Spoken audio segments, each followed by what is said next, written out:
Hi friends, வணக்கம் and welcome to செட்டியாஸ் kitchen. இன்றைக்கி நம்ம கிச்சனில் லஞ்சுக்கு தேவையான ரெசிபி செய்ய போகிறேன். இது எங்கள் பாட்டியோட ஸ்பெஷல் ரெசிபி. அவங்க நல்லா செய்வாங்க. அந்த பக்குவத்தில் நானும் செஞ்சு காமிக்கிறேன். சாத்துக்குடி ரசமும் உருளைக்கிழங்கு சாப்ஸும் தான் அது. ரொம்ப டேஸ்ட்டாக இருக்கும். வாங்க இப்போ எப்படி செய்கிறதுங்கிறத பார்க்கலாம். சாத்துக்குடி ரசம் செய்கிறதுக்கு முதல்ல ரசப்பொடி சேர்த்துக்கலாம். ரசப்பொடிக்கு மிளகு ஜீரகம்லாம் ட்ரை ரோஸ்ட் பண்ணிவிட்டு பவுடர் பண்ணால் நல்லா டேஸ்ட்டாக இருக்கும் ரசம். அதனால முதல்ல அதெல்லாம் வறுத்து எடுத்துக்கிறேன். 1 ஸ்பூன் அளவு மிளகு சேர்த்துக்கிறேன். 1/2 ஸ்பூன் ஜீரகம், வெந்தயம் ஒரு 1/4 ஸ்பூன் அளவு. இதை நல்லா வறுத்துக்கலாம். வறுத்துட்டு ஆற வச்சு மிக்சியில் பவுடர் பண்ணிக்கலாம். இதோட தனியா இருந்தால் தனியா 1 ஸ்பூன் சேர்த்துக்குங்க. நான் தனியா பொடி சேர்த்துக்கிறேன். அது 1 ஸ்பூன் சேர்த்துக்கிறேன். சேர்த்து வறுத்துக்கிறேன். இந்த அளவு நெல்லிக்காய் அளவு புளி எடுத்து 1 கப் தண்ணியில் கரைச்சி எடுத்து வச்சுருக்கேன். இதோட பருப்பு தண்ணீர் கொஞ்சம் சேர்த்துக்கலாம். பருப்பு வேக வச்சுட்டு அந்த தண்ணியை மட்டும் எடுத்துக்கோங்க. பருப்பு தண்ணீர் இல்லைன்னா நம்ம ரசப்பொடிக்கு வறுக்கும்போது 1 ஸ்பூன் அளவு துவரம் பருப்பையும் சேர்த்து வறுத்துக்கலாம். அதுவும் நல்லாயிருக்கும். அதோட கூட 1 கப் அளவு தண்ணி சேர்த்துக்கிறேன். தேவையான அளவு கல் உப்பு, மஞ்சள் பொடி 1/4 ஸ்பூன் அளவு சேர்த்துக்கிறேன். இதில் 4 காய்ஞ்ச மிளகாய் அதை கிள்ளி வச்சுருக்கேன். அதையும் அதில் சேர்த்து கொதிக்க வச்சுக்கலாம். கொஞ்சம் புளியோட பச்சை வாசனை போகிற வரைக்கும். புளி தண்ணி நல்லா கொதிச்சிருச்சு. இந்த டைமில் நம்ம பவுட்ரு பண்ணி வச்சுருக்க ரசப்பொடியை சேர்த்துக்கலாம். நைஸாக பவுட்ரு பண்ண வேண்டாம், கொஞ்சம் குறகுறன்னு இருந்தால் போதும். இப்போ அதை சேர்த்துக்கிறேன். அதில்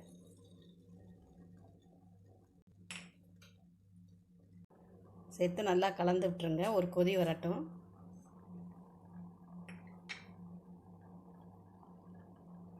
இதில் நாட்டு சர்க்கரை 1 ஸ்பூன் அளவு சேர்த்துக்கிறேன்.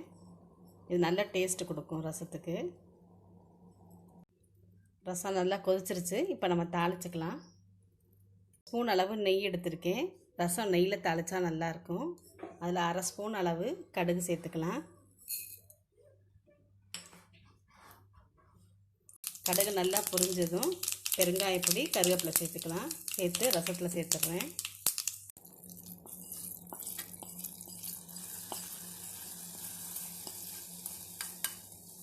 சேர்த்துட்டு அடுப்பை ஆஃப் பண்ணிடலாம். அடுப்பு ஆஃப் பண்ணதுக்கப்புறம் நம்ம புழிஞ்சு வச்சுருக்க சாத்துக்குடி பழ ஜூஸை அதில் சேர்த்துக்கலாம். 2 பழம் புழிஞ்சு எடுத்துருக்கேன். அதை அதில் சேர்த்துக்கலாம். பழத்தை சேர்த்ததுக்கப்புறம் ரசத்தை கொதிக்க விட வேண்டாம். சேர்த்து கலந்து விட்டு மூடி வச்சுருங்க. நம்மளோட சாத்துக்குடி ரசம் ரெடி ஆயிடுச்சு. நல்ல டேஸ்ட்டான ரசம். உருளைக்கிழங்கு சாப்ஸ் செய்கிறதுக்கு உருளைக்கிழங்கை தோல் சீவிட்டு இந்த மாதிரி கனமாக கட் பண்ணி எடுத்துருக்கேன். இதை முதல்ல ஆயிலில் ஃப்ரை பண்ணி எடுத்துக்கலாம். எண்ணெய் நல்லா காஞ்சிருச்சு. இப்போ நம்ம கட் பண்ணி வச்சுருக்க உருளைக்கிழங்கு அதில் போட்டு ஃப்ரை பண்ணி எடுத்துக்கலாம்.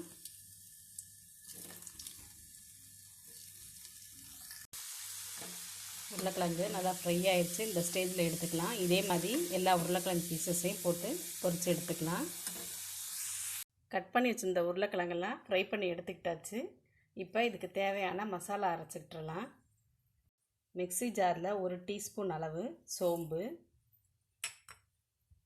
2 சின்ன வெங்காயமும் 6 பல் பூண்டு, 2 ஸ்பூன் அளவு மிளகாய்த்தூள்,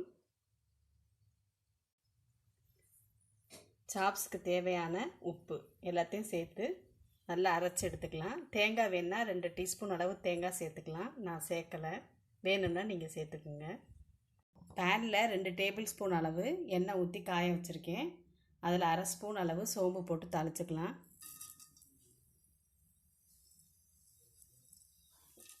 1 ஸ்பூன் உளுந்தம்பருப்பு. உளுந்தம்பருப்பு செவந்து வந்ததும் நம்ம அரைச்சி வச்சுருக்க பேஸ்ட்டை அதில் சேர்த்துக்கலாம்.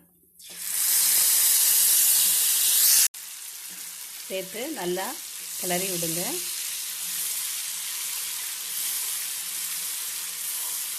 ஒரு கொதி வந்ததும் நம்ம கட் பண்ணி வறுத்து வச்சுருக்க உருளைக்கிழங்கு அதில் சேர்த்துக்கலாம்.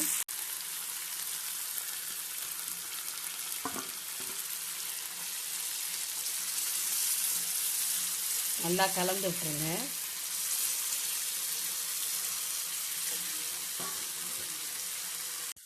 கொஞ்சம் கருவேப்பிலை அதில் சேர்த்துக்கிறேன். சேர்த்து நல்லா கலந்து விட்டு லோ ஃப்ளேமில் வச்சுக்கோங்க.